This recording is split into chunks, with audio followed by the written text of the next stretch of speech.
Durant ce cours, nous allons commencer l'étude des mouvements de la dernière partie de la forme de la lance.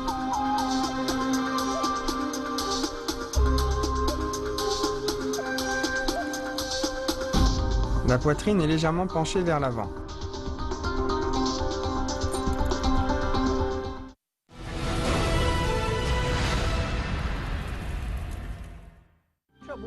Reculer et ouvrir avec la lance. On recule le pied gauche et on ouvre avec la lance devant. Puis on recule le pied droit et en même temps on place la lance au-dessus de la tête. Bien, on refait une fois. On ouvre avec la lance. Reculer et ouvrir avec la lance. On recule le pied gauche et on ouvre avec la lance devant. Puis on recule le pied droit et on place la lance au-dessus de la tête. Attention, il faut bien tourner les hanches devant. On place la lance au-dessus. Lors de la pratique, il faut bien coordonner la lance avec les jambes.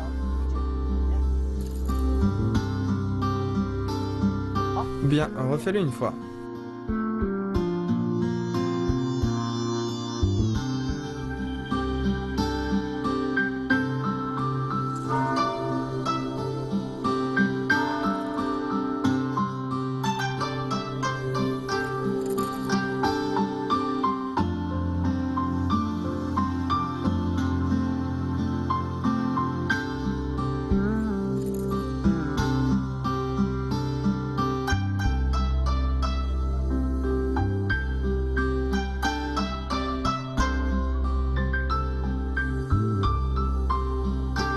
Pour fendre en position du petit T. On avance le pied gauche et on place le pied droit à l'intérieur du pied gauche, soit en position du petit T. En même temps, on pourfend avec la lance vers le bas et devant. Bien, je le refais une fois.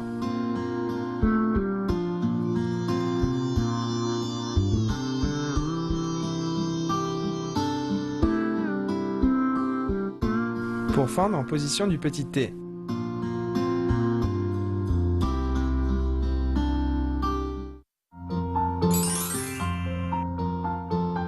Ouvrir avec la lance fait partie des attaques. On l'utilise principalement pour attaquer en dessous des genoux ou au-dessus des épaules, pour se donner le champ libre à une attaque. Lorsqu'on ouvre, on doit maintenir la main gauche à une hauteur stable et la main droite reste relativement fixe.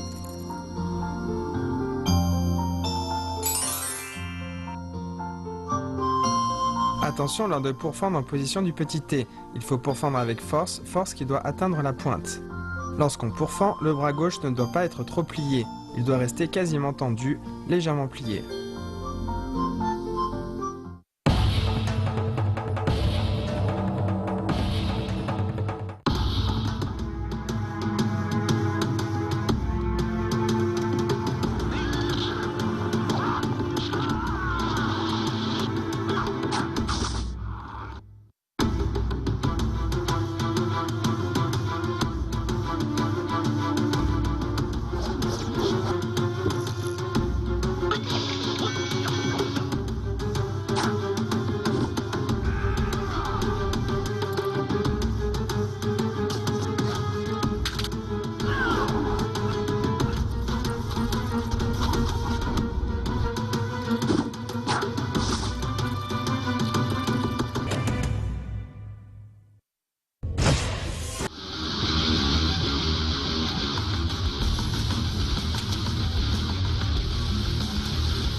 Pour fendre en revers en position du pas vide.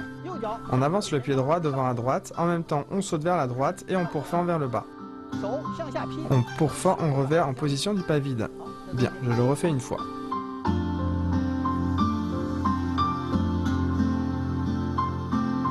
Pourfendre en revers en position du pas vide.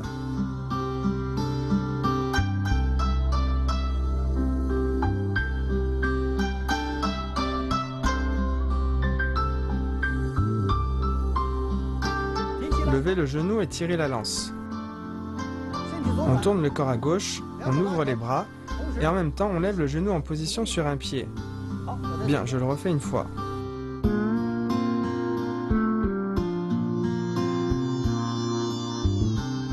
Lorsqu'on est en position sur un pied, il faut bien stabiliser l'équilibre.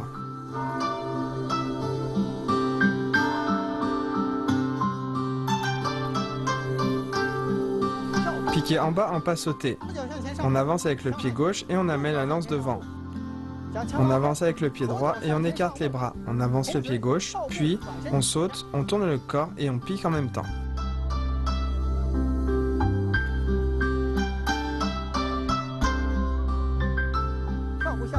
Piqué en bas en pas sauté. On avance, encore une fois. On avance encore le pied gauche, on écarte les bras, on tourne le corps et on pique vers le bas. Quand on pique vers le bas et qu'on lève le genou, on doit bloquer le genou le plus près possible de la poitrine. La poitrine est légèrement penchée vers l'avant. Puis on étend la lance et on lève bien le bras gauche en hauteur. On écarte les bras le plus possible, ainsi on peut se tenir de manière plus stable. Bien, refais-le une fois.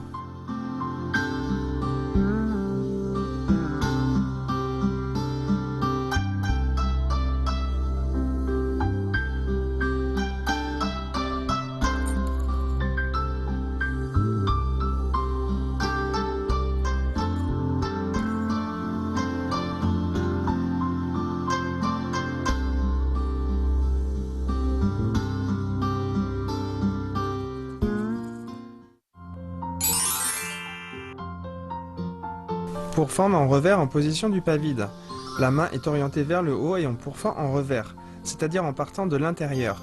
Ce mouvement est différent du pourfendre classique.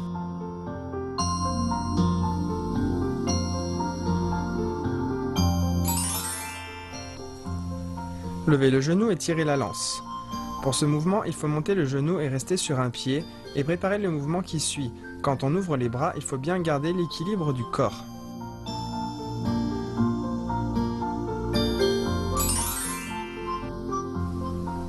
Piquer en bas en pas sauté. Piquer en bas en se retournant est la partie principale de ce mouvement. C'est un mouvement d'attaque devant surprendre l'adversaire.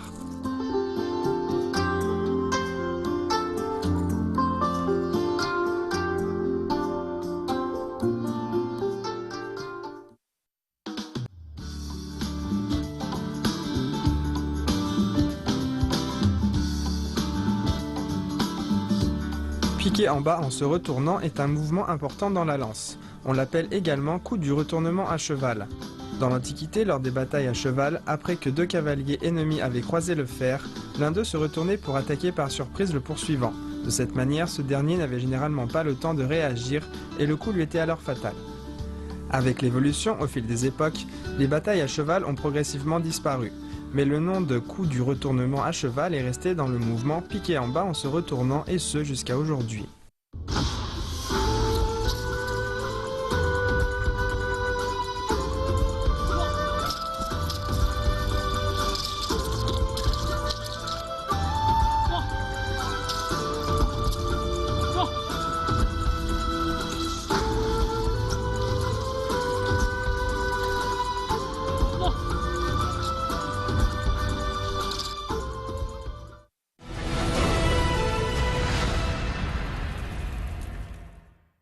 Pratiquons tous les mouvements appris dans ce cours.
Maintenant, enchaînons l'ensemble des mouvements de ce cours. Attention à bien assembler les positions avec les mouvements et à bien lier les mouvements entre eux.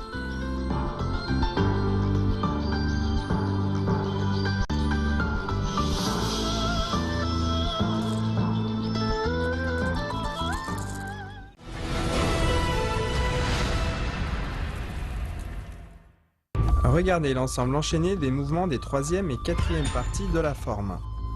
Voyez la cohérence et la liaison dans l'enchaînement des mouvements. Nous devons pratiquer sans cesse pour pouvoir être capable de faire une forme souple et liée.